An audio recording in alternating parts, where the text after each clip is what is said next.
It's been pretty wild. The piece I literally filed this morning before I got on with you is about how no one gives a shit about women. I'm essentially more politically homeless than ever before. And I was talking about how in America, I really perceived this first during Monica Lewinsky. That I was kind of coming of age. I was around 18, but she was around 5 years older than me. So I identified the most with her in the whole spectrum. And the adults all around me seemed to be more concerned with all of the fanfare and the politics around it. And I was like, what about this girl? And she was really the first kind of major media pile-on to exist because it was the dawn of the 24-hour news cycle. And I just remember asking my mom, like, what about this girl? Everybody's selling her out and on both sides using her to for whatever their political ends might be. And she was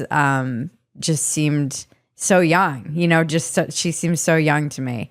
And I've kind of come full circle. I went to the left because I think rightfully felt like the left in America was the only party that cared about women. But as they've embraced this gender ideology, I can't say that anymore at all. And the other day I was on Twitter, I was saying something about the right because they're like, oh, we don't want your whore vote because now there's this very weird purity stuff rising on the right again that is very reminiscent of kind of moral majority with no God, which is even scarier to me. And the left was like, oh, the leopard's eating your face. I'm like, I don't want to hear from you guys either. You can't even define what a woman is. And I feel more adrift than ever before. I'm like, I'll vote for whoever cares about women, which is no one.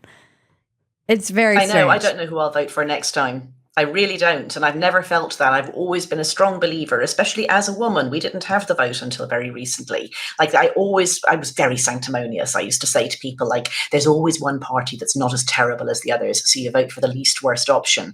But I am through with that. I am through with voting for people who don't give a shit about me. Yeah. And at the moment, I'm really not clear that anyone gives a shit about me. I am in the exact same boat. And honestly, Helen, I do not think we are alone because my DMs have been filled with, it's very interesting. I've been very critical of the excesses of Me Too and things like that because of the erosion of things like due process. I've been very critical of using hate speech as a way to cudgel and silence opponents.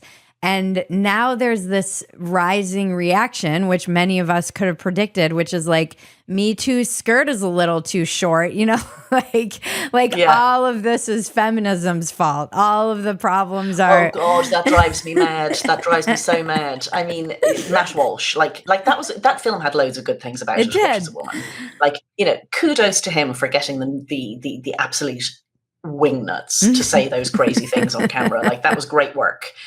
On the other hand, this is a man who says that like literally every bad thing that has ever happened is feminism's fault. Like, I didn't think we were that powerful, frankly. Yeah. But if you specifically look at the gender stuff that he says is all feminism's fault, and you think, like, did we create cross-dressing men who get a sexual kick out of going into women's changing rooms? Nope.